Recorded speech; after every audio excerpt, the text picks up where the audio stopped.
샬롬. 인사 나누십시다. 예.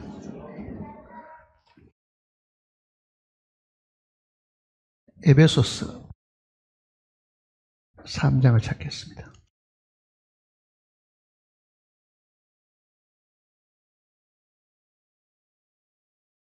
(312페이지입니다) 에베소서 3장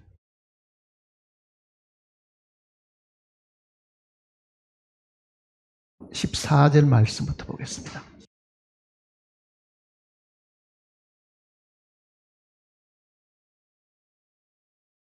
(3장 14절입니다) 이러므로 내가 하늘과 땅에 있는 각 족속에게 이름을 주신 아버지 앞에 무릎을 꿇고 비노니 그의 영광의 풍성함을 따라 그의 성령으로 말미암아 너희 속 사람을 능력으로 강건하게 하시오며 믿음으로 말미암아 그리스도께서 너희 마음에 계시게 하시옵고 너희가 사랑 가운데서 뿌리가 박히고 터가 굳어져서 너희 모든 성도와 함께 지식에 넘치는 그리스도의 사랑을 알고 그 너비와 길이와 높이와 깊이가 어떠함을 깨달아 하나님의 모든 충만하신 것으로 너희에게 충만하게 하시기를 구하노라. 우리 가운데서 역사하시는 능력대로 우리가 구하거나 생각하는 모든 것에 더 넘치도록 능히 하실 이에게 교회 안에서와 그리스도 예수 안에서 영광이 되도록 영원 무궁하기를 원하노라. 아멘.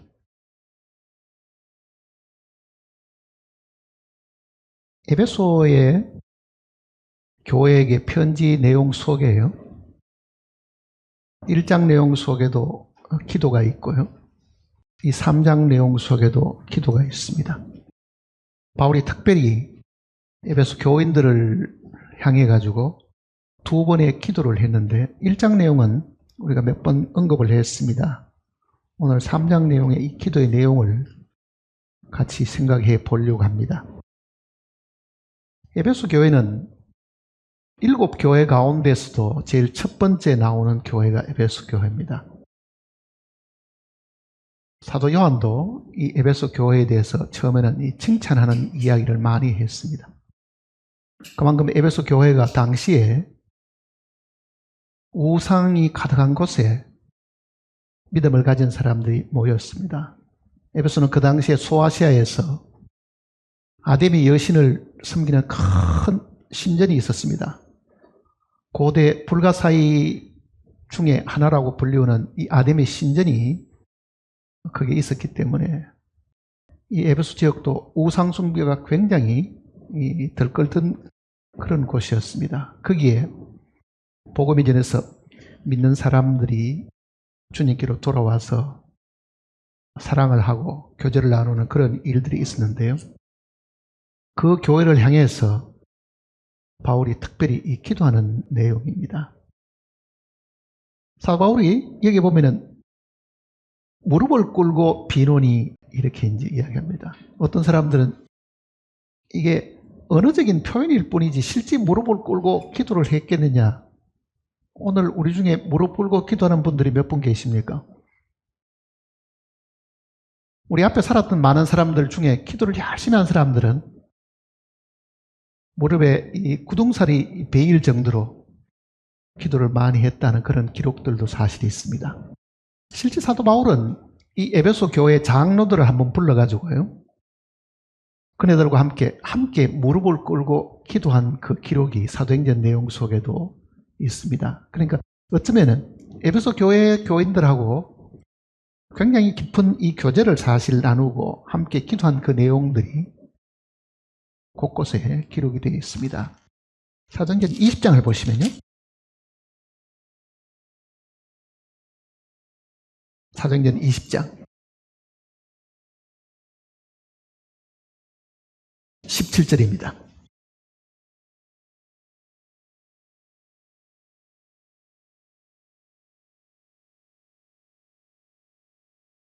(20장 17절) 바울이 밀레도에서 사람을 에베소로 보내어 교회 장로들을 청하니 오매 그들에게 말하되, 그러니까 18절부터 쭉 이 장로들에게 권면하는 내용들이 기록이 되어 있습니다.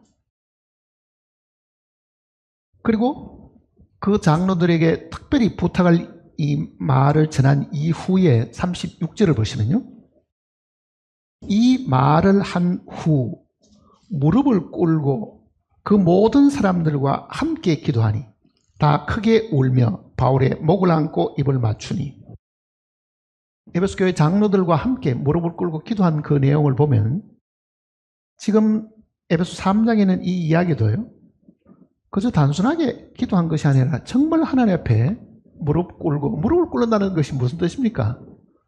하나님 앞에 절대적으로 복종하고 순종한다는 그 뜻이 사실은 그 무릎 꿇는 속에 들어 있습니다.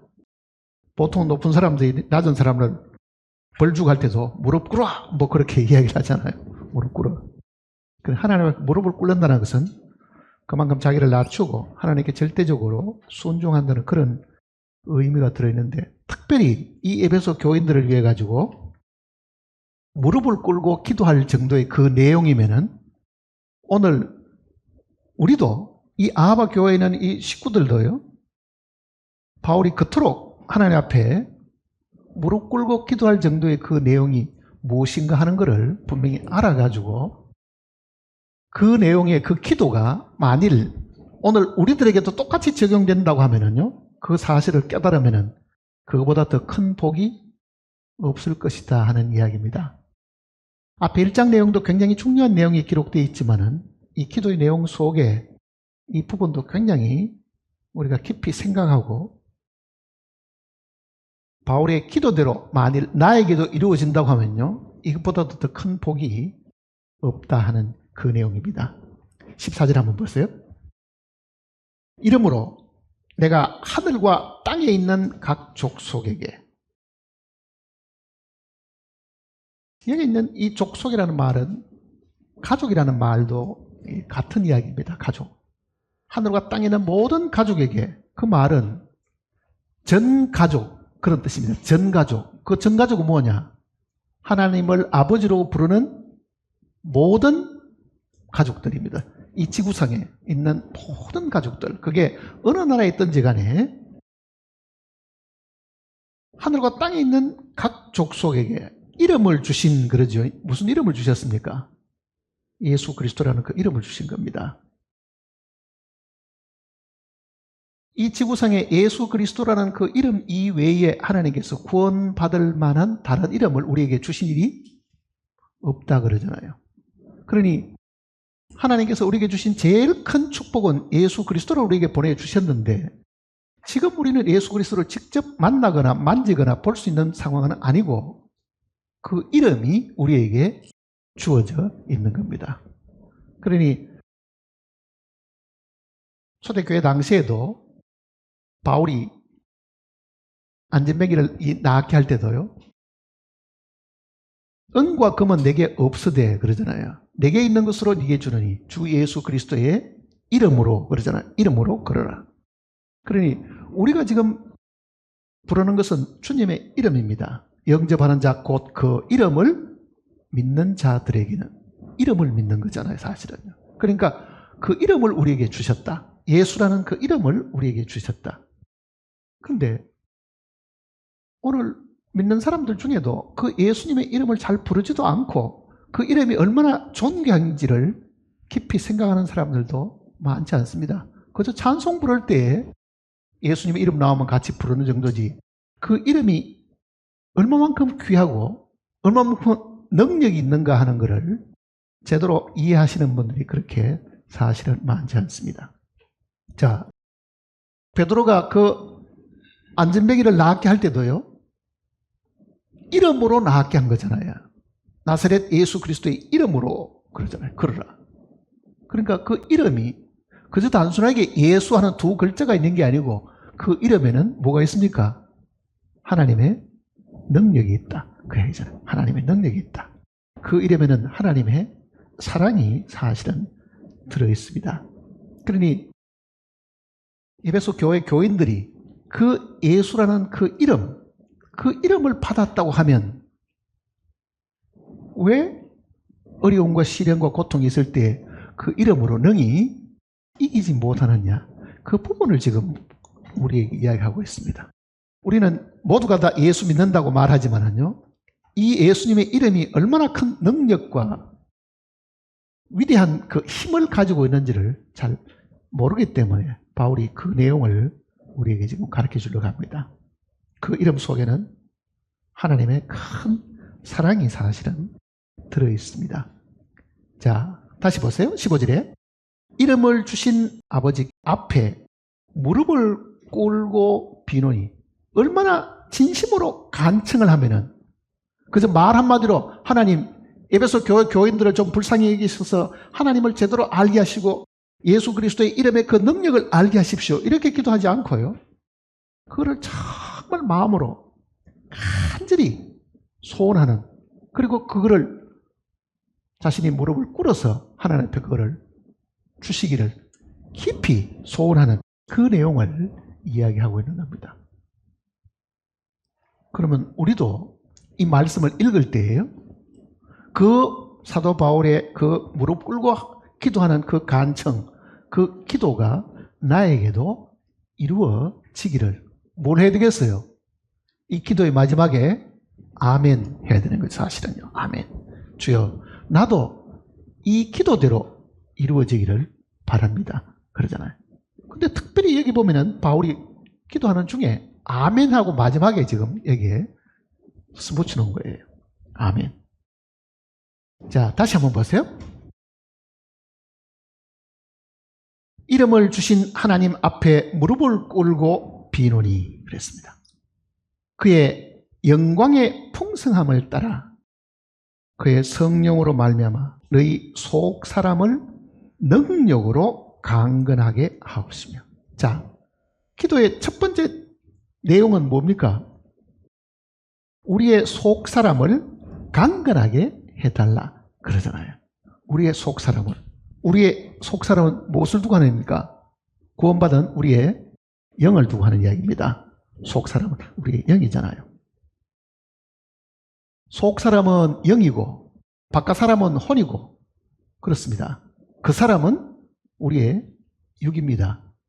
그러니 우리의 이 속 사람, 거듭난 이 영을 능력으로 강건하게 하옵시며. 말을 바꾸면은요, 많은 구원받은 그리스도인들의 이 영이 너무 연약하다는 뜻입니다. 너무 약하다는 뜻이에요.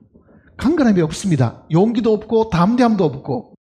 그러니 조금만 어려움이 있어도 낙심하고, 조금만 배고픈 일이나 박해받는 일이 있어도 실망하고 근심하고 걱정하고 하는 이 모든 것들은 영이 약해서 사실은 그런 겁니다. 사실은.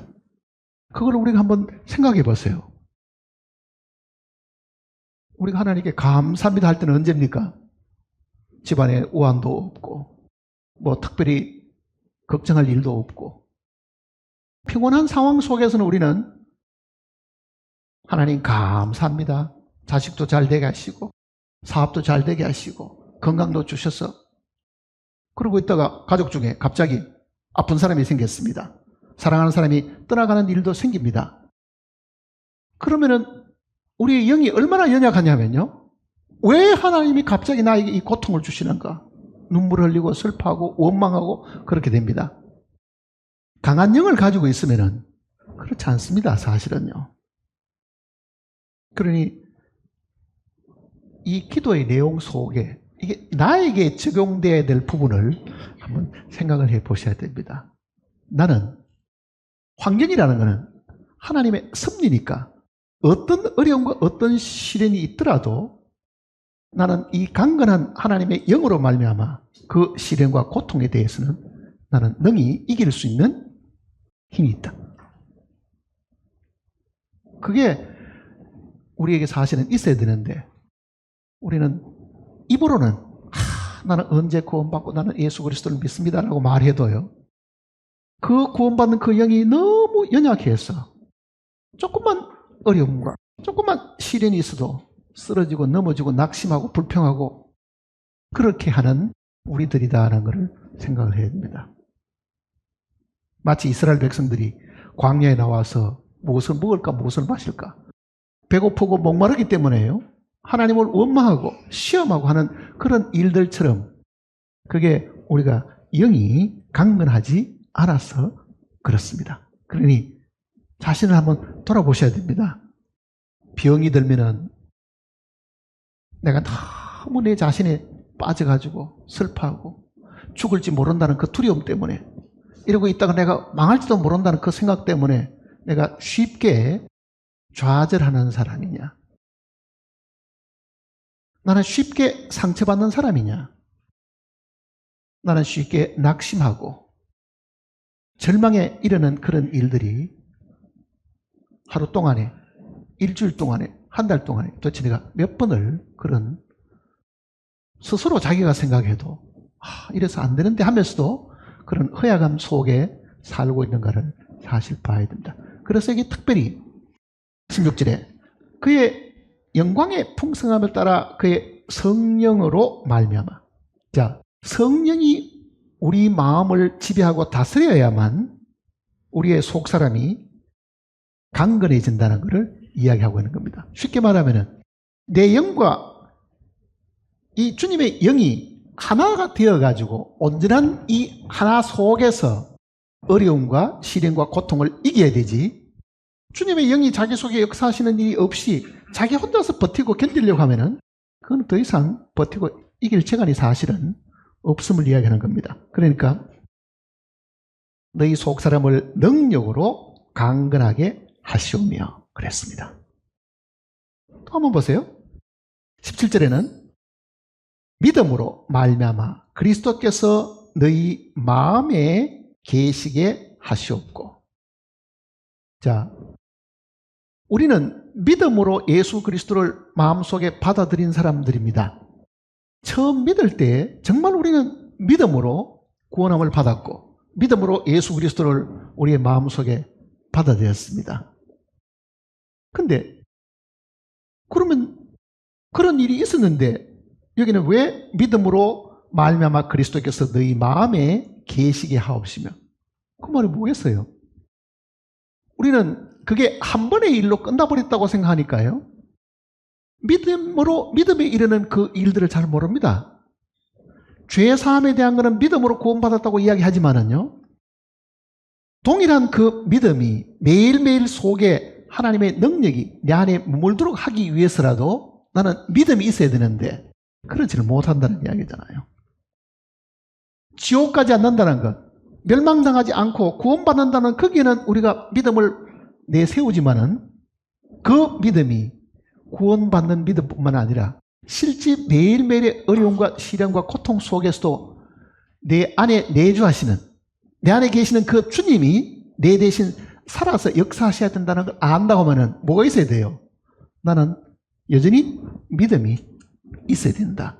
그 얘기죠. 여전히 믿음이 있습니다. 그러니까 믿음으로 죄사함 받는 것이 필요하고 믿음으로 내 안에 거하시는 주님이 내 안에서 역사하시도록 해야 되는데, 그러려고 하면 어떻게 돼요? 늘 믿음으로 주님이 내 안에 계시도록 해야 된다. 그 얘기입니다. 십자가에 달려 죽으신 주님은 내 죄 때문에 돌아가셨지만은요, 부활하셔가지고 성령을 입으신 그 주님은 내 안에서 내 대신 내가 할 수 없는 것을 대신 행하시려고 내 안에 들어오셨다고 하면 그 주님이 역사하도록 하시려고 하면 뭘 해야 됩니까? 동일한 믿음이 있어야 되는 겁니다. 사실은요. 동일한 믿음이 있어야 되는 거예요. 그래서 여기도 분명히 믿음으로 말미암아 그리스도께서 너희 마음에 계시게 하옵시고, 이렇게 우리에게도 이 기도가 이루어지도록 우리도 마음속에 아멘 하고 응답을 하는 것이 반드시 필요합니다. 너희가 사랑 가운데서 뿌리가 박히고 터가 굳어져서 능히 모든 성도와 함께 지식에 넘치는 그리스도의 사랑을 알고 그 너비와 길이와 높이와 깊이가 어떠함을 깨달아. 자, 이거는 우리가 자문을 한번 해보세요. 자문을. 지금 이 말씀대로 우리가 사랑 가운데 뿌리가 박히고 터가 굳어졌어. 우리의 믿음은 하나님의 사랑 가운데 뿌리가 박혀야 됩니다, 사실은요. 그리고 그 믿음의 터가 굳어져서 해야 될 일들이 뭐냐? 이게 지금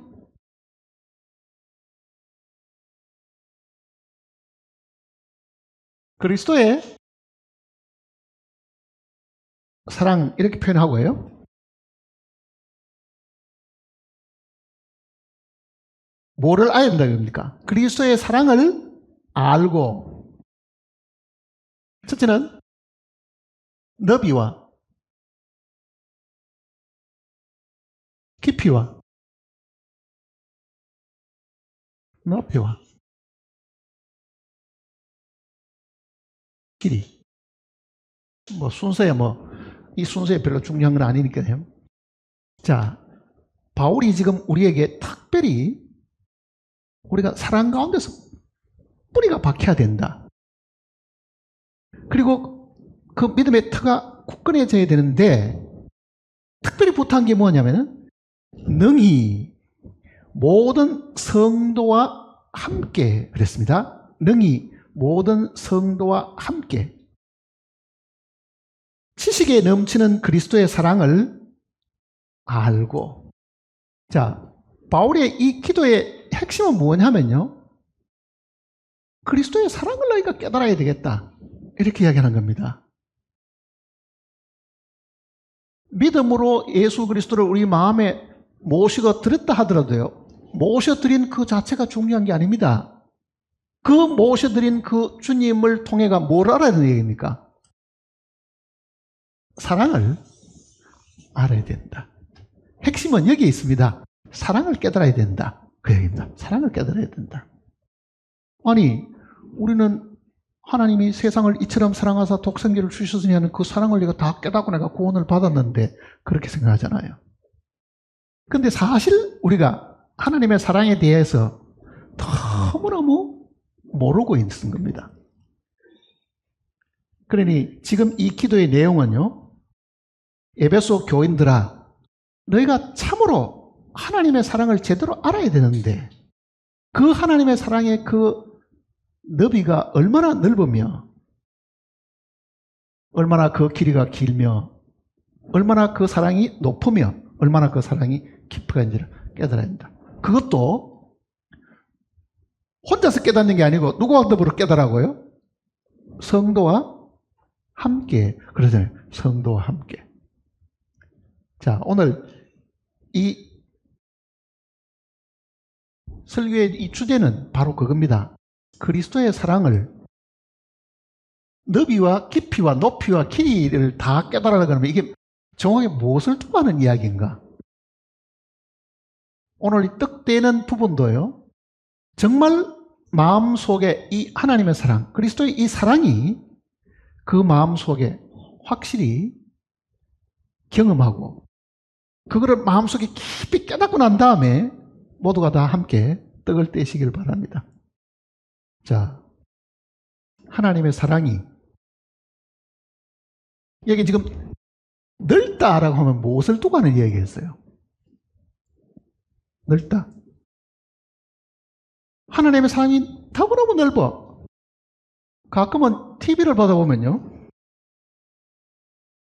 얼마나 엄마 아빠를 좋아하고 사랑하냐 물으면요, 애들이 보통 뭐라 그럽니까? 하늘만큼 땅만큼 그런다고요? 걔들 마음속에 하늘만큼 땅만큼이 뭔지를 잘 모릅니다. 그게 남에게 들어서 배워서 하는 이야기라고요.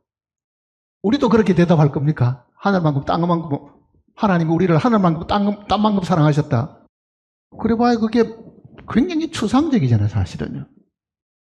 자, 그 하나님의 사랑을 넓다라고 말하면 무엇을 두고 하는 이야기겠어요? 넓다. 정말 하나님의 사랑이 넓은 사랑이다. 뭐를 두고 하는 이야기겠어요?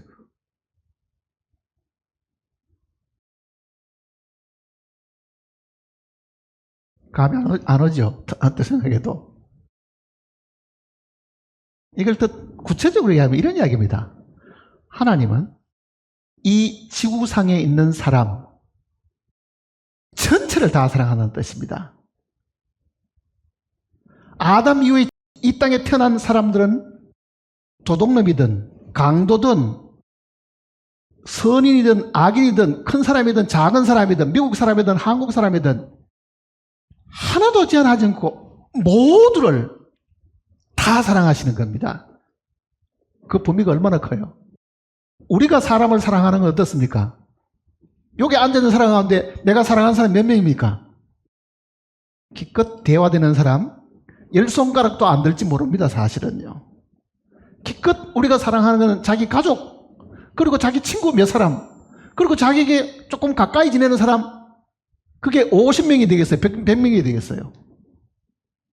실제 우리가 사랑하는 이 사랑의 넓이는요, 너무너무 좁습니다. 사실은요.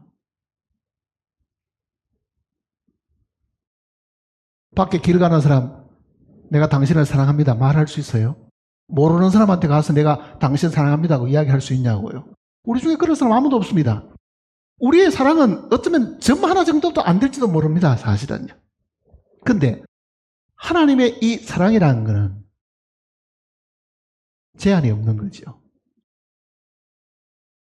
그러니 하나님의 사랑이 넓다고 말하는 것은 아무도 제한을 하지 않고 생김새가 어떻든지 키가 크든지 작든지 그 마음이 착하든지 나쁘든지 상관없는 거 모두를 다 사랑하는 것이 하나님의 사랑의 넓이입니다. 사실은 제한이 없잖아요. 그래서 성경은 뭐라 그럽니까? 하나님은 모든 사람이 구원을 받으며 진리를 아는 데 이르기를 원하시느라. 하나님의 사랑은 제한이 없습니다. 하나님의 사랑이 제한이 없습니다. 그러니 그 사실을 우리가 얼마나 알고 있느냐. 그러니 그거를 성도들과 더불어 이거를 함께 공부하든지 함께 교제하든지 정말 이 하나님의 사랑이 그렇게 광활하게 아담 안에 있는 모든 사람들을 다 사랑하신다고 생각해 보세요. 그러니 하나님의 사랑이 얼마나 그게 넓은 사랑이냐. 그 얘기죠. 넓은 사랑이에요. 제한이 없잖아요. 제한이 없죠. 그러면 어떤 생각이 듭니까? 그러면 나도 하나님의 사랑을 받았다. 그런 거죠. 왜? 자기를 들여다보면 어때요? 거짓말 잘하고 잘 속이고 깨가 많고 야곱같이 그렇게 사람이 간사해도요, 하나님은 사랑하십니다. 그렇잖아요. 그 하나님의 사랑이 무제한적으로 사람을 특별한 사람을 제한하지 않는다고 하면은 자기를 한번 들여다보라고. 하나님이 나 같은 사람도 제한을 하지 않으셨다. 게으르고 간사하고. 그러니 나도 하나님의 사랑에서 제외되지 않았다는 걸 알아라는 뜻입니다. 그게 하나님의 사랑의 넓입니다. 복음을 전하다 보면 많은 사람들은 나같이 이렇게 죄 많은 사람도 그렇게 많은 사람이 있습니다. 가끔은요. 나같이 죄 많은 사람도 하나님이 사랑하시던가. 적어도 하나님은 거룩하신 분이기 때문에 죄 안 짓고 착하고 선하게 사는 사람은 하나님의 사랑의 대상이 될 수 있지만은 나처럼 이렇게 악하고 나처럼 이렇게 거짓말 잘하고 나처럼 이렇게 남을 잘 속이는 나도 하나님의 사랑의 대상이냐? 대상입니다. 그래서 감사하잖아요. 나 같은 사람도 하나님이 사랑하셨다. 그게 하나님의 사랑의 넓이입니다. 제한받는 사람이 우리 중에 있습니까? 나는 제외됐다고 하는 사람이 우리 중에 있느냐고요? 아무도 없잖아요. 악인이 죽는 것을 하나님은 못 견디신 분입니다. 악인이 멸망당하는 것을 하나님이 못 보시는 분이라고요.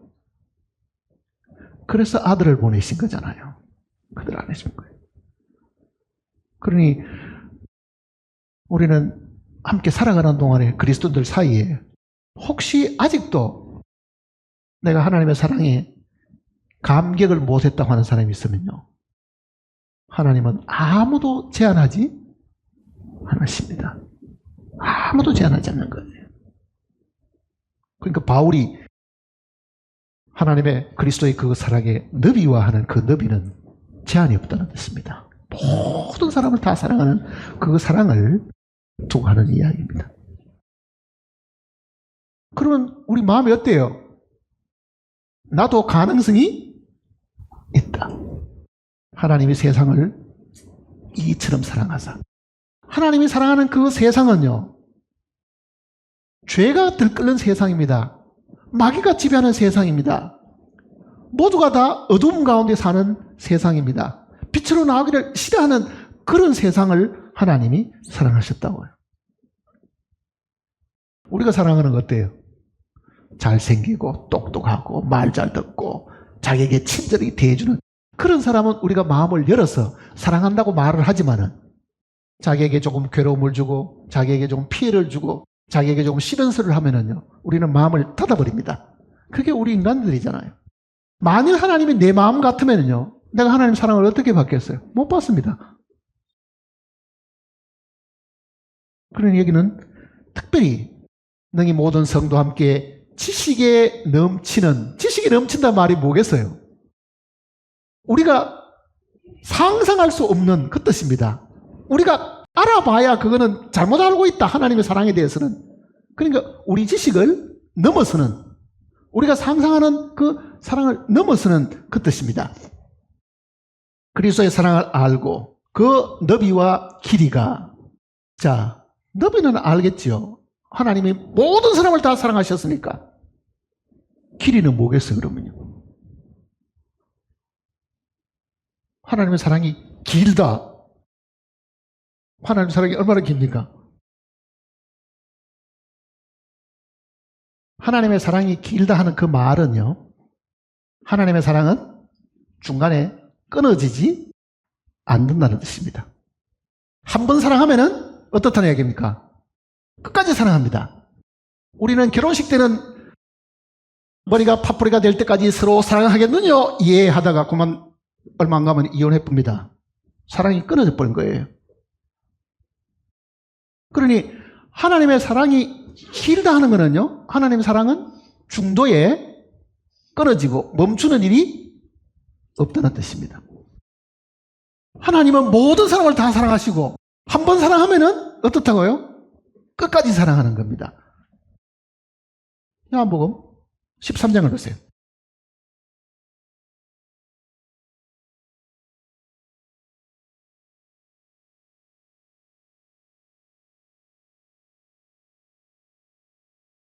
요한복음 13장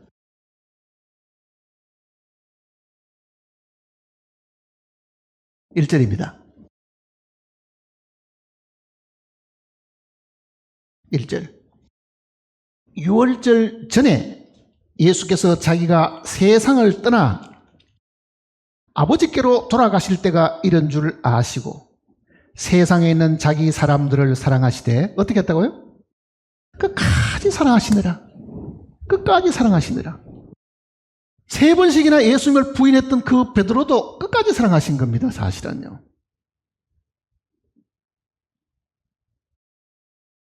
그 사랑이 얼마나 깁니까, 그래?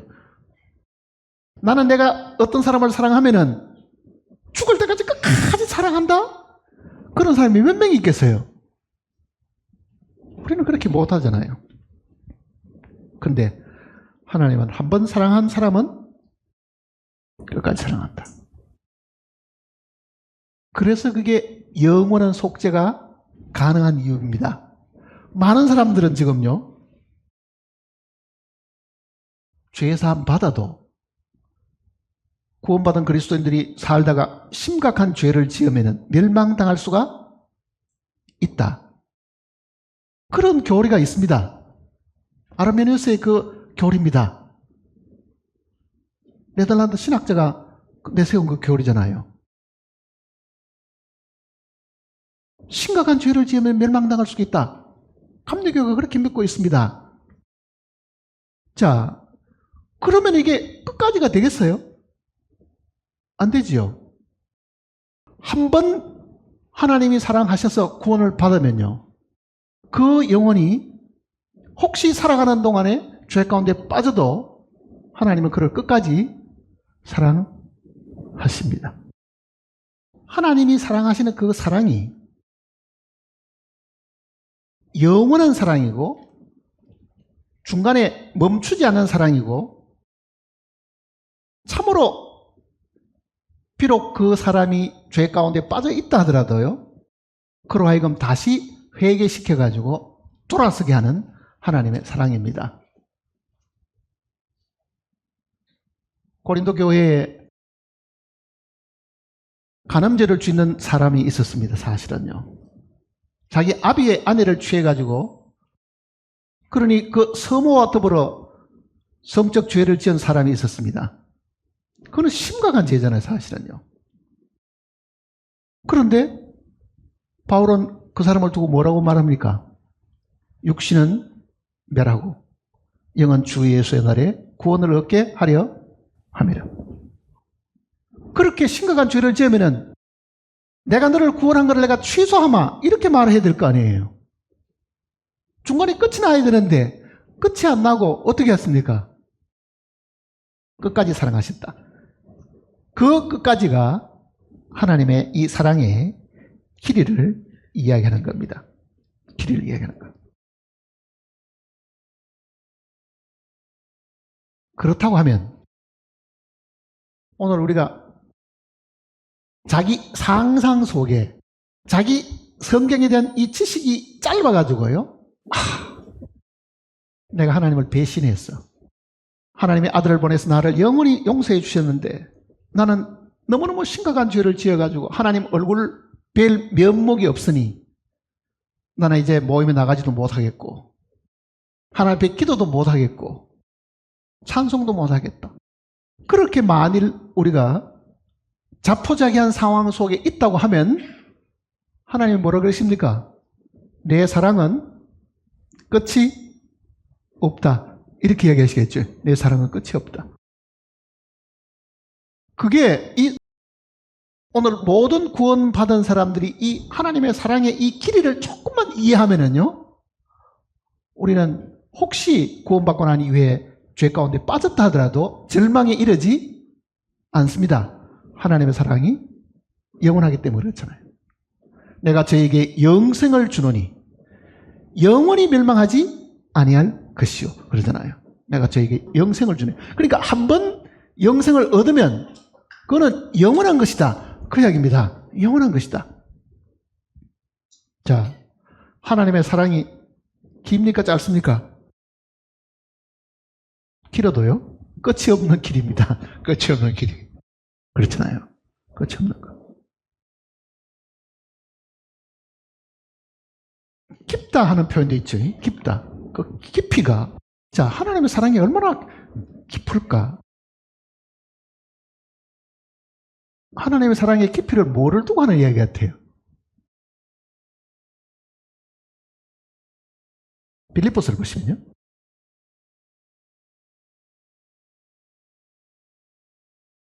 빌립보서 2장입니다.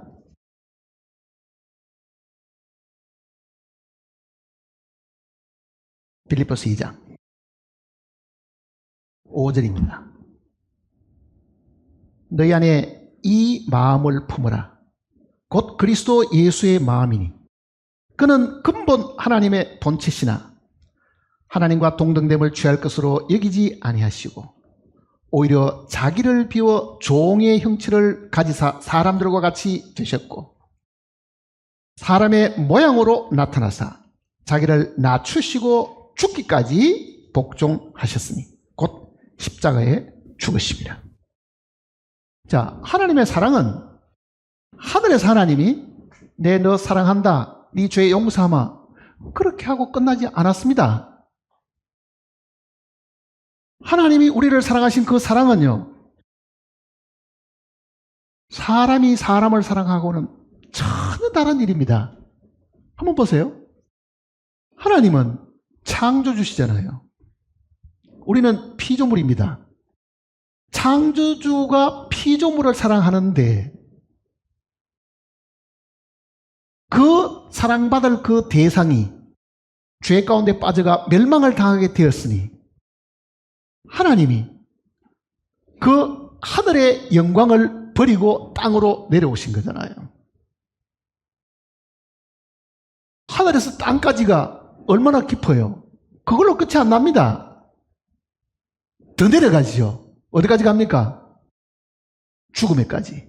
그리고 음부까지 내려가시잖아요, 사실은요. 우리를 사랑하기 위해 가지고 하늘에서 땅으로 내려오신 것뿐만 아니라 자기를 비워가지고 종의 형체를, 그리고 우리의 죄가 되셔가지고 십자가에 죽으신 것뿐만 아니라 죽고 난 이후에 그 음부에까지 내려가셨으니 그 사랑은요, 깊이로 따지면 측량할 수 없는 겁니다. 땅 속에는 이 음부가 제일 깊은 곳이잖아요, 사실은요. 제일 깊은 곳이라고요. 하나님은 말로만 사랑하신 것이 아닙니다. 말로만. 실제 그거를 몸으로 떼오신 거거든요. 하나님이 영이시니까 몸이 없으시지요. 하는 수 없이 하나님이 우리처럼 작게 되셨습니다. 사람의 몸을 입으셨습니다. 겉으로는 사람이고 안에는 하나님이잖아요.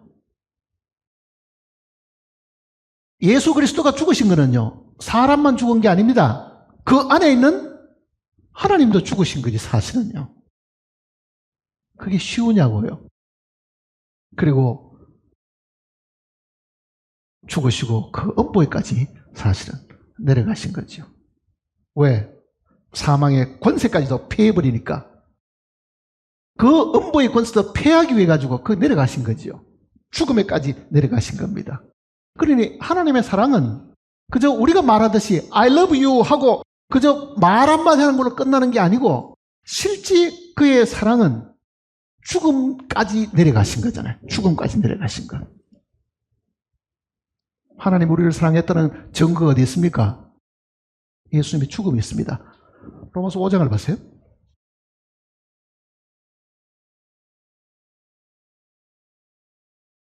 로마서 5장.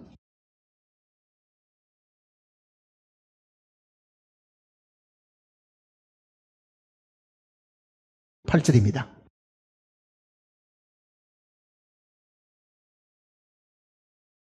로마서 5장 8절.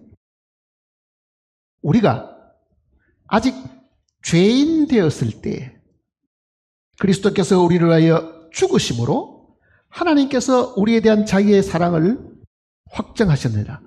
하나님이 우리를 사랑하셨다는 증거가 어디 있느냐? 그 증거는 내한테 있는 게 아닙니다. 하나님께 있는 겁니다. 어디 있습니까? 하나님이 사람 되셔서 대신 죽는 그 죽음으로 나타난 거잖아요.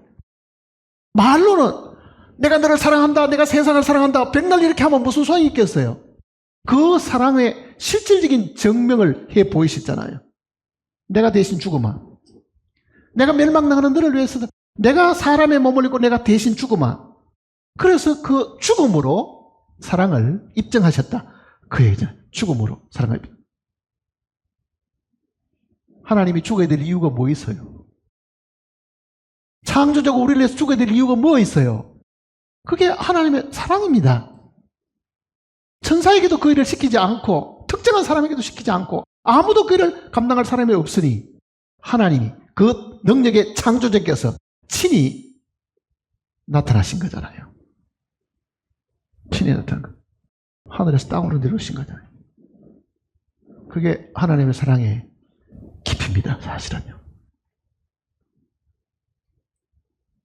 우리 같으면 그렇게 하겠어요?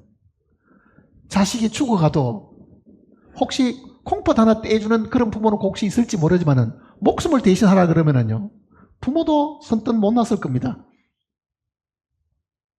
혹시 그런 부모가 있다고 하면은 그 자식은 그 부모를 평생에 잊지 못할 거라고, 사실은요. 자기 때문에 죽은 부모가 있다고 하면은. 그런데 왜 내 때문에 죽은 하나님의 아들이 있는데도 우리는 눈만 껌뻑거리고 아무런 감동이 없는가? 그 이상한 합니까? 하나님의 아들이 죽었다고 하는데도 그것도 나 때문에 죽었다 하면은요, 잘 모르면 그 원인이나 이유를 찾아봐도 시원찮은데 모두가 다 외면하고 자기와 상관이 없는 것처럼 다 뿔뿔이 하나님을 등지고 사니 그 사람이 나중에 하나님 앞에 심판 안 받고 되겠느냐, 그 얘기잖아요. 믿지 않은 것 때문에, 하나님을 거절한 것 때문에 심판받는 겁니다. 그러니 적어도 우리는 하나님 앞에 그 창조주께서 안 죽으실 뿐인데 창조주가 죽을 이유가 없잖아요. 영은 우리처럼 죽는 분이 아니잖아요. 죽기 위해 가지고 몸을 입으신 거예요. 죽기 위해 가지고. 피 흘리기 위해 가지고 인간의 몸을 입으신 거거든요. 그 창조주가 지금도 이 성경을 통해서 내가 너를 사랑한다 라고 말해도요, 눈만 끔뻑하고 그게 나하고 무슨 상관이 있는데 하는 사람들이라는 이야기입니다. 적어도 구원받은 그리스도인들은요, 그 소리를 또 듣고 해도 질리지가 않아야 되는데도 구원받은 사람이 처음에는 감격을 하더니 그 이유는 어떻습니까? 똑같은 이야기를 또 들으면은 별로 그게 가치가 없는 것처럼, 가치가 없는 게 아니고 내가 무디어지고 내가 악해서 사실 그런 겁니다. 내가 악해서 그런 거잖아요. 하나님이 정말 나를 그렇게 깊이 사랑하셨다. 한번 생각해 보세요. 자다가도 벌떡 일어나서 감사해야 될 거 아니에요. 하나님이 내 대신 돌아가셨다. 하나님이 내 대신 죽으셨다. 안 죽을 능력을 가지신 분인데 할 수 없이 나 같은 이런 작은 육신의 몸을 입으셨다. 그게 하나님이 사람 되신 겁니다.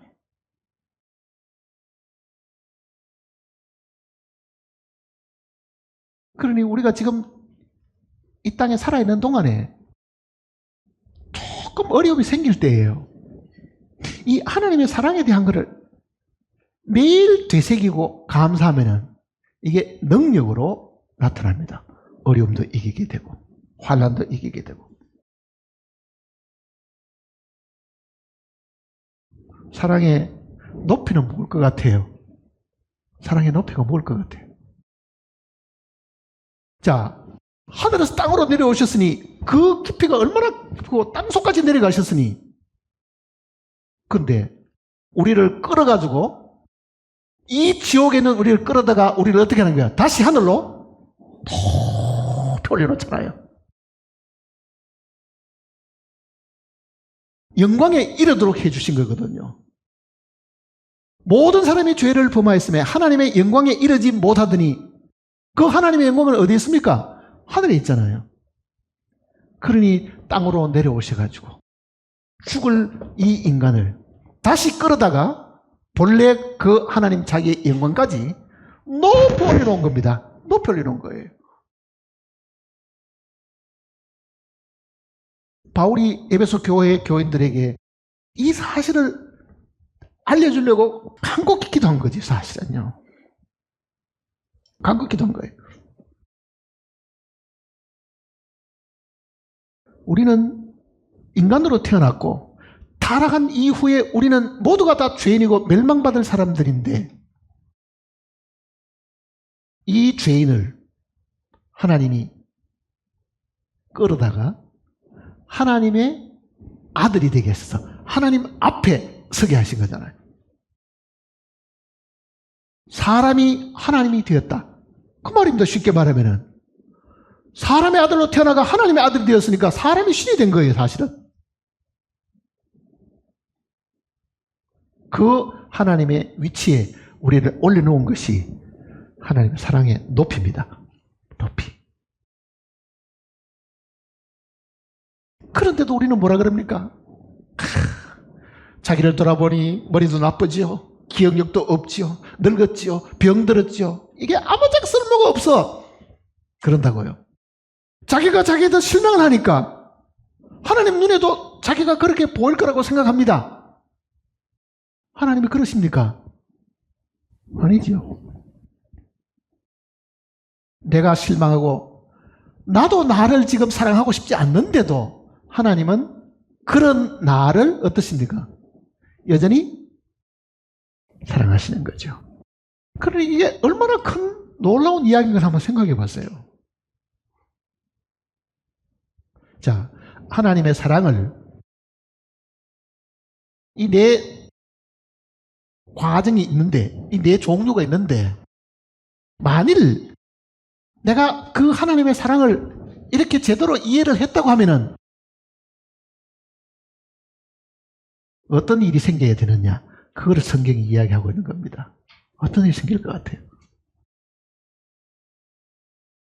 주님이 돌아가시고 난 이후에 이 성경 속에는요, 이 하나님의 사랑을 그리스도의 사랑이라고 표현한 부분이 세 부분이 있습니다. 세 곳에. 그리스도의 사랑. 지금 여기 우리가 읽었던 에베소서 내용도 있죠. 또 어디 나와요? 로마서에 있습니다. 로마서 8장을 보세요.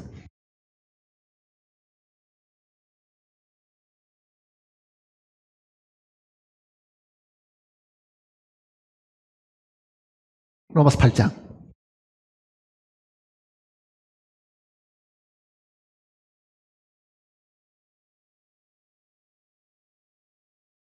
35절입니다.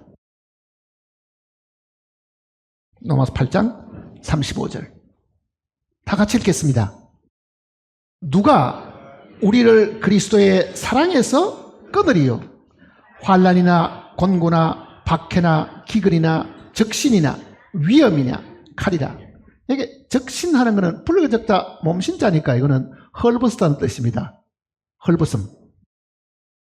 자, 이 표현 그대로 누가 그리스도의 사랑에서 끊으리요. 자, 그리스도의 사랑은 영원하다 그랬잖아요. 길이가 중간에 끊어진 일이 없습니다. 그리스도의 사랑을 끊을 만한 것이 뭐가 있느냐? 7개를 지금 이야기했습니다.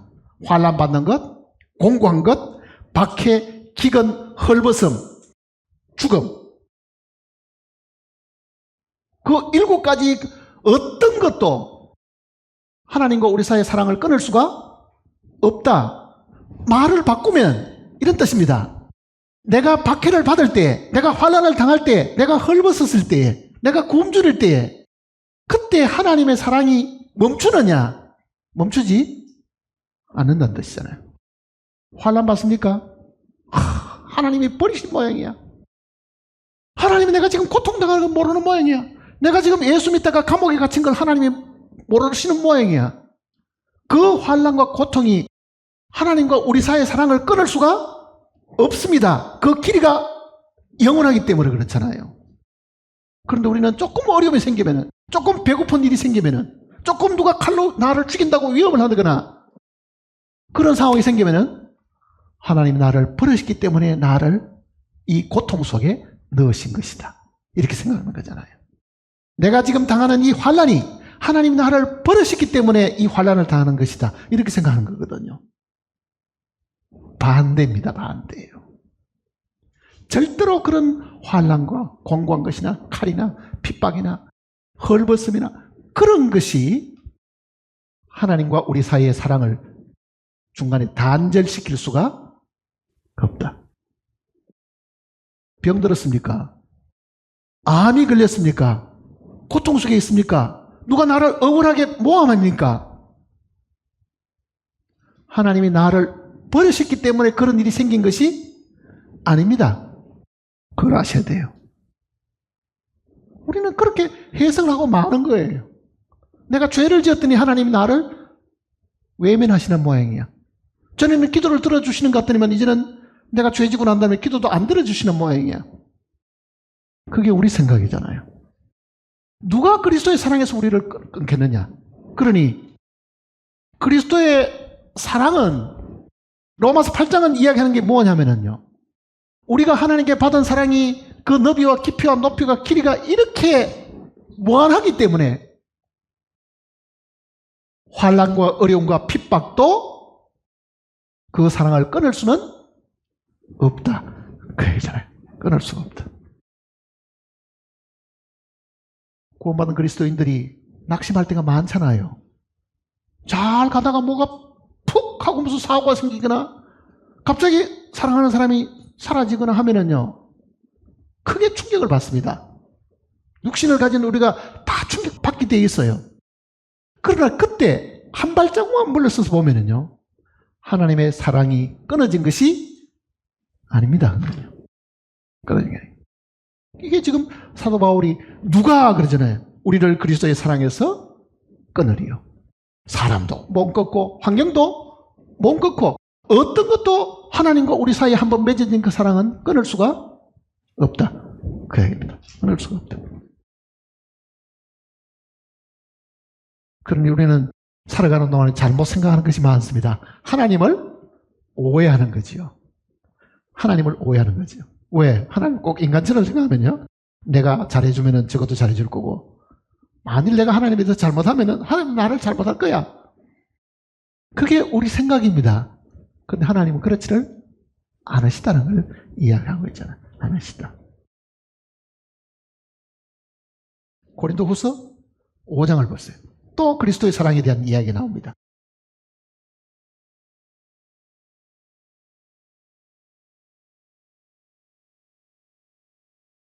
고린도후서 5장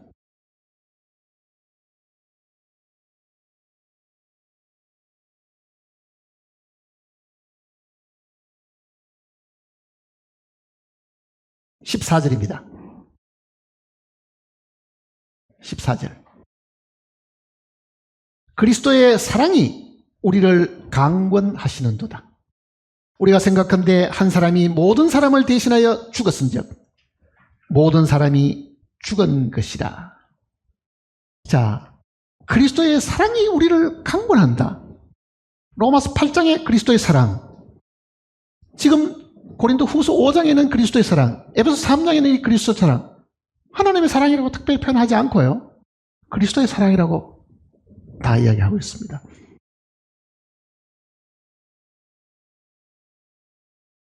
이런 이야기입니다.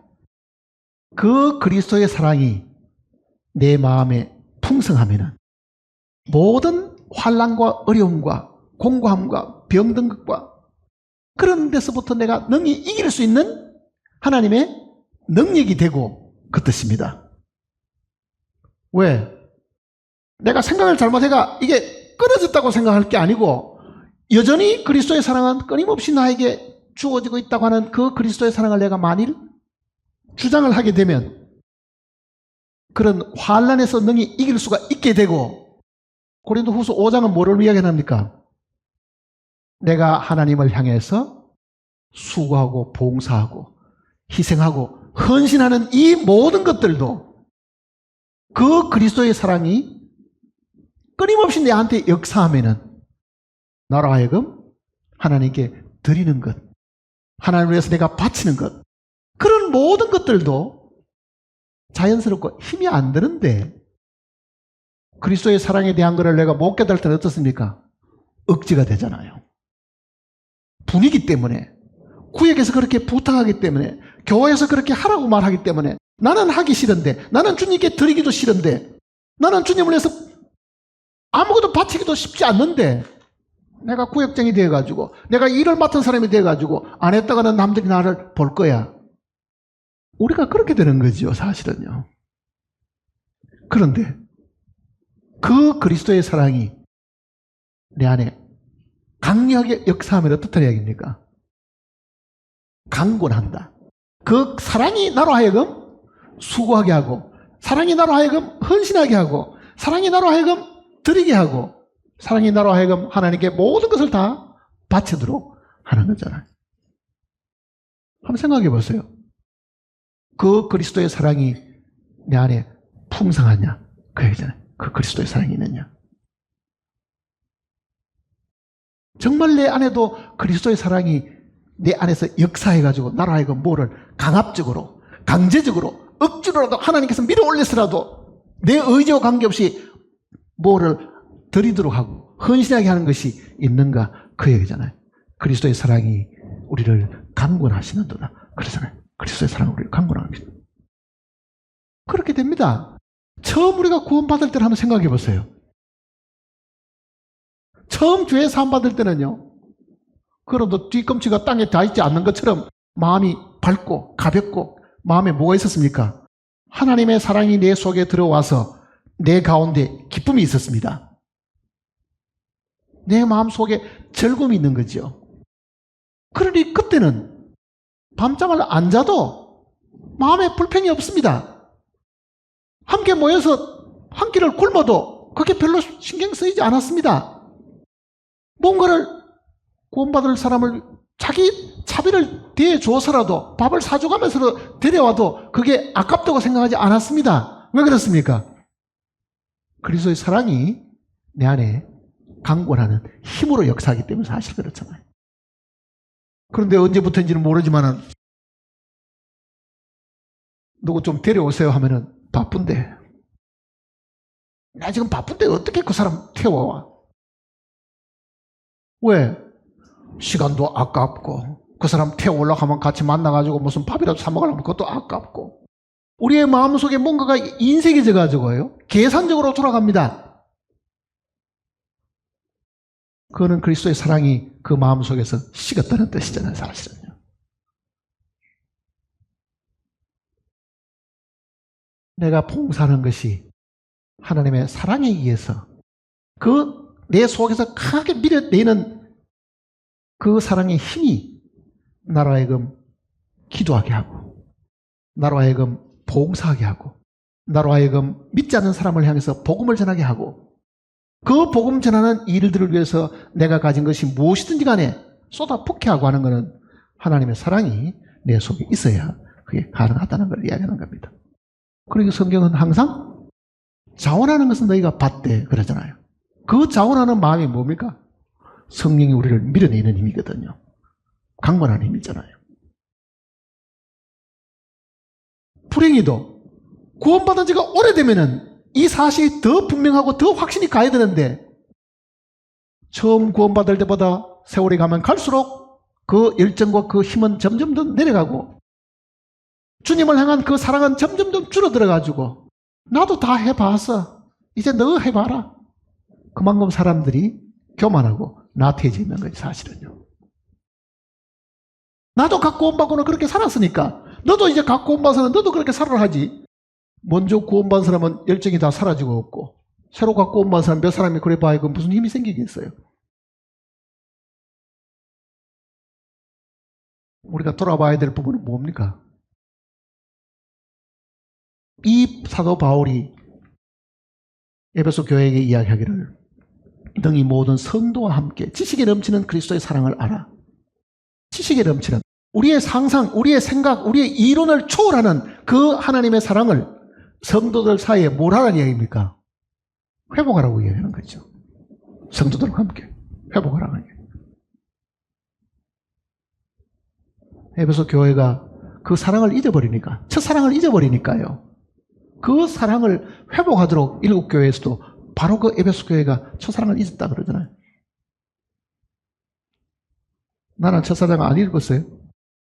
하나님이 나라는 그 사랑을, 나는 그 첫사랑을 안 잊어버렸냐고요. 회복되어야 됩니다, 사실은요. 회복되어야 되잖아요.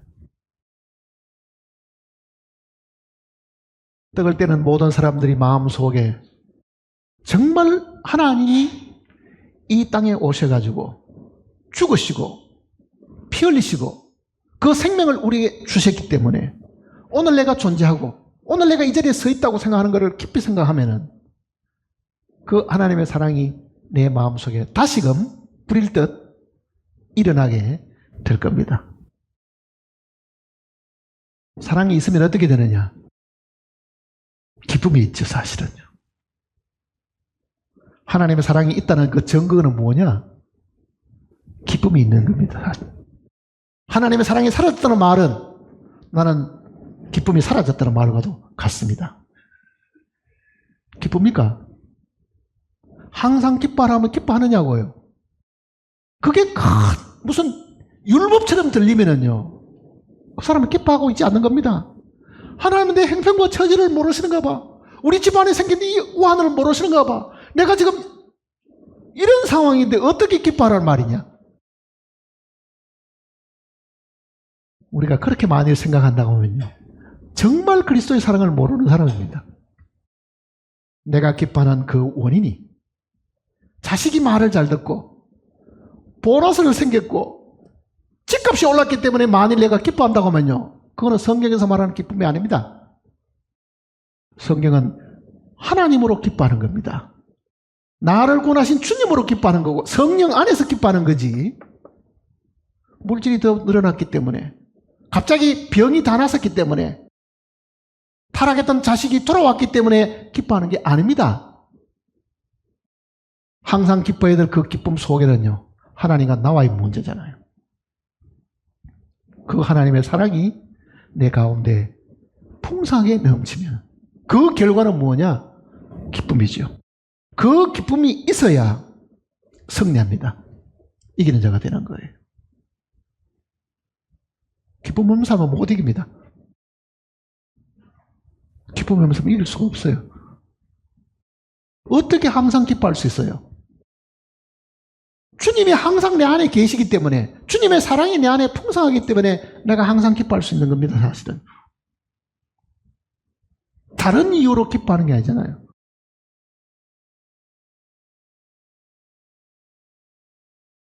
어떻게 쉬지 않고 기도해요? 기도하십니까? 나는 구원받은 그리스도인들에게 참으로 제일 중요한 일들은 이 기도하는 일이라고 생각합니다. 주님께서도 그 기도의 내용까지도 설명해 줬잖아요. 내용까지도. 하늘에 계신 우리 아버지요. 자, 그 하늘에 계신 우리 아버지께 우리가 기도를 해야 되는 사람들인데 우리는 생활 속 기도 안 하고 삽니다. 기도를 뭘 하지?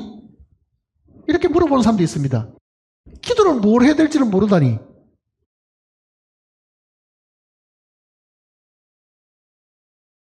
그 주기도문의 그 내용은요, 제가 몇 번을 설교했습니다.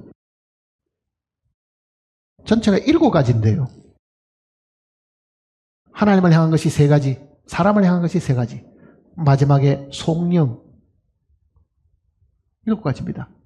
하나님을 위해서 3가지 기도해야 되고, 사람을 위해서 3가지 기도해야 되고, 나라와 건설와 영광이 아버지께 영원히 있을지어다. 그 속령하는 일들이 마지막에 들어있습니다. 하나님과 관계된 걸 빼고 사람과 관계된 거 보세요. 오늘 우리에게 일용할 양식을 주옵시고, 우리가 우리에게 죄 전제를 사하여 준 것 같이 우리 죄를 사하여 주옵소서. 자, 그 기도가 왜 중요한 걸 보세요. 우리가 우리에게 죄 전제를 사하여 준 것 같이 우리 죄를 사하여 주옵시고, 하나님이 구원받은 사람의 죄는 예수 그리스도의 보혈로 용서하시기보다는요, 조건이 있습니다. 뭐가 있습니까? 우리가 사람과 사람 사이의 죄를 먼저 용서해 주어야만 하나님도 우리 죄를 용서하신다는 겁니다. 구원받은 그리스도인들 사이에 서로 엉어리지고 풀지 못하는 문제를 가지고 주님을 절대로 만나서 안 됩니다. 구원받은 사람들의 죄는 하나님께 용서받으려고 하면은요, 우리가 먼저 용서해야 됩니다. 우리가 먼저 용서해야 돼요. 우리가 용서 안 하면 하나님도 용서 안 하십니다. 마태복음 6장을 보세요.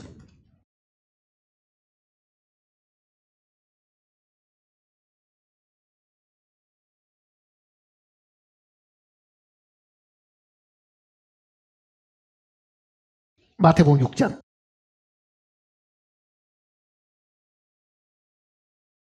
12절입니다.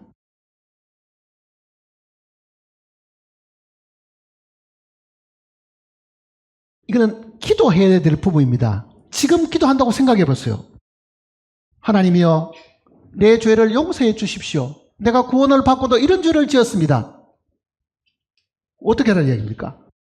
우리가 우리에게 죄 지은 자를 사하여 준 것 같이 우리 죄를 사하여 주시오. 자, 하나님께 내가 죄 사함을 구하려고 하면 형제 사이에 문제가 생기면은 그것부터 먼저 용서하고 사람과 사람 사이의 문제를 풀고 하나님께 기도하라고 부탁하신 겁니다. 14절 보세요. 14절 같이 읽어볼까요? 너희가 사람의 잘못을 용서하면 너희 하늘 아버지께서도 너희 잘못을 용서하시려니와 너희가 사람의 잘못을 용서하지 아니하면 너희 아버지께서도 너희 잘못을 용서하지 아니하시리라. 우리는 모든 죄들은 예수 그리스도의 보혈로 말미암아 씻음을 받았다고 말하는데, 적어도 하나님을 아버지라고 부르는 이 형제 자매들은요, 이 땅에 있는 동안 어떻게 해야 됩니까? 우리가 용서해야만 하나님도 용서하십니다. 하나님이 용서해 주시면 나도 용서하겠습니다가 아니죠. 형제에게 원망 들을 만한 일이 있거든 예물을 제단에 두고 먼저 가서 뭐 하라고요? 화해하고 나서 하나님께 예물을 드리라. 그게 순서다. 그렇게 가르치잖아요. 형제 자매들 사이에 원수가 져 있고 말도 안 하면서 이 자리에 앉아가지고 하나님께 예배드리고 찬송하고 아무 소용이 없습니다. 하나님 받으시지 않은 거잖아요. 뭐라고 말씀하십니까? 내가 너희를 사랑한 것 같이 너희도 서로 사랑하라. 내가 너희를 용서한 것 같이 너희도 서로 용서하라. 불행히도 많은 그리스도인들이요 원수가 되어 있습니다. 꼴도 보기 싫어. 말도 듣기 싫어. 그 정도가 되면요 우리는 하나님의 이 긍휼하심을 얻을 수가 없습니다. 그래서 우리 마음이 냉랭하고 우리 마음에 주님의 사랑이 머물지를 않고 있는 거예요. 사실은.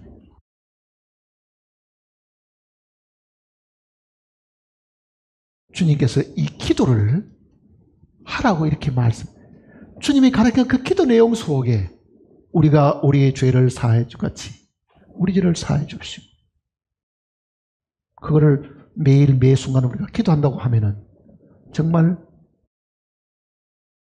우리의 마음은요 하나님의 사랑으로 넘쳐날 겁니다. 다시 기쁨이 회복될 겁니다. 다시 기쁨이 회복될 거라고요.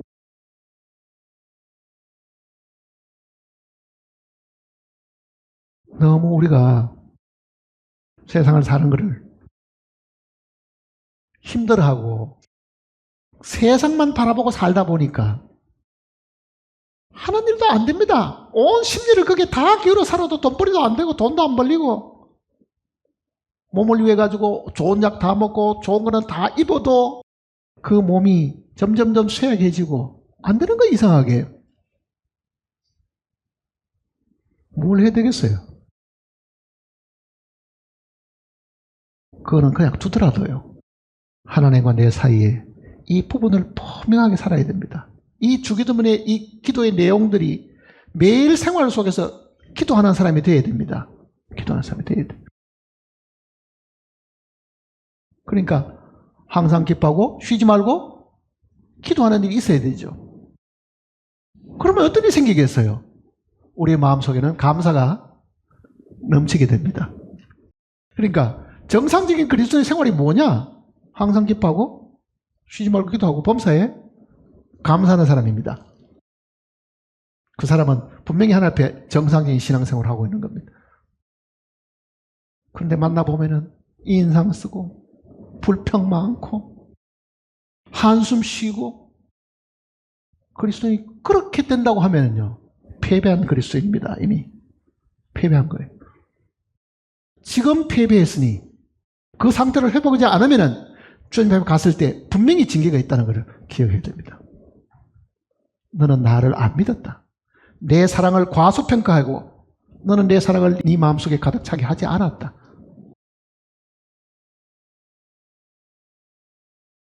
한번 생각해 보세요. 사람과 사람 사이에도 한쪽에서 한쪽을 사랑하면은 반응이 반드시 오게 되죠. 일방적인 거 없습니다. 연인 사이의 사랑이라는 것은 사랑을 하면 할수록 상대가 반응을 하게 되어 있다고요. 하나님이 우리를 이렇게까지 사랑했는데도 우리는 반응을 안 하고 사는 사람들입니다. 하나님은 정말 그 길이와 높이와 넓이와 깊이가 그렇게 풍성하도록 우리를 사랑하신데도요. 내가 너를 사랑한다 사랑한다 수없이 말하고 그 내용을 다 가르쳐줘도 미련한 우리는 거기에 대해서 반응을 안 하고 있는 거죠. 반응을. 그게 죄입니다. 하나님은 사랑하시는데 하나님은 우리를 구원하셨는데 나는 거기에 대해서 무관심하고 반응이 없습니다. 죄의 용서를 다 해놨는데도 안 믿고 관심 없고 덩하니 하니 그 믿지 않는 것 때문에 하나님의 이 큰 구원을 덩하니 여겼기 때문에 그것 때문에 결국은 멸망당하는 거죠. 나중에 하나님 앞에 갔으면. 사랑에 대한 우리의 반응은 우리의 열심으로 나타나고 환난을 이기는 데서 나타나고 성도들과 더불어 하나님의 사랑을 매일매일 더 풍성하게 교제 속에서 이걸 더 풍성하게 하는데 나타나야 됩니다. 떡이 있고 잔이 있습니다. 이거는 하나님이 우리를 사랑하셨다는 증거잖아요. 떡은 그분의 살입니다. 그 살이 찢겨가지고 우리의 생명이 되게 하신 거잖아요. 포도주는 그의 피입니다. 생명을 쏟아 부어가지고 우리가 받을 모든 죄들을 주님이 대신 받으셨기 때문에 이 떡과 포도주는 하나님이 우리를 사랑하셨다는 물적 증거입니다. 새 언약의 증거들이잖아요. 자, 노아 홍수 이후에 노아가 이 정결한 짐승으로 가지고 제물을 하나님께 드렸습니다. 제사를 드렸잖아요. 그랬더니 하나님이 뭐라고 말씀하십니까? 내가 다시는 홍수로 멸하지 않겠다. 말만 하신 게 아니죠. 뭐가 있었습니까? 사람들이 못 믿을까 싶어가지고요. 하나님이 그 언약의 증표로 하늘에 무지개를 주신 거예요. 언약의 증거잖아요. 이 떡과 포도주가 새 언약의 증거입니다. 그러니 이거를 볼 때마다 우리는 하나님이 우리를 다 용서하셨다. 그 큰 사랑으로 우리의 모든 죄를 다 해결하셨다. 그걸 바라보면서 그걸 우리가 먹고 마시면서 그거를 다시 한번 감사하는 겁니다. 그러니 오늘 이 자리에 참석하신 모든 분들이 예식에 참석하는 걸로 끝나지 말고요. 식어가는 그 하나님의 사랑이 내 속에서 다시 일깨워져서 그 사랑이 풍성해가지고 내가 요즘 겪고 있는 이 어려움과 시련을 능히 이기게 해 주십시오. 이 하나님의 사랑으로 능히 이기게 해 주십시오 하는 그 기도가 필요하고 주님을 향한 나의 열심이 다시 한번 솟아나도록 주님 도와주십시오. 그게 우리의 기도가 되어야 될 겁니다. 기도하십시다.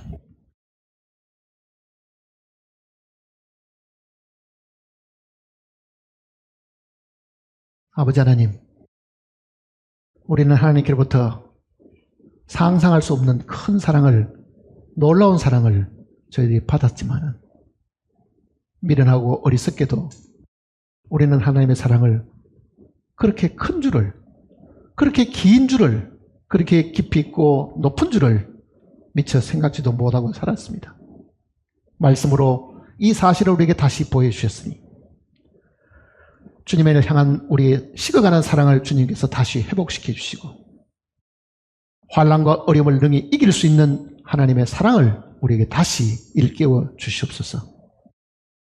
세상을 이김이 우리의 믿음이라고 하셨으니 주님을 믿는 이 믿음으로 우리는 매일매일에 패배하지 않고 승리하고 살아가는 저희들이 되게 도와주시옵소서. 주 예수님의 거룩하신 이름으로 간절히 기도드립니다.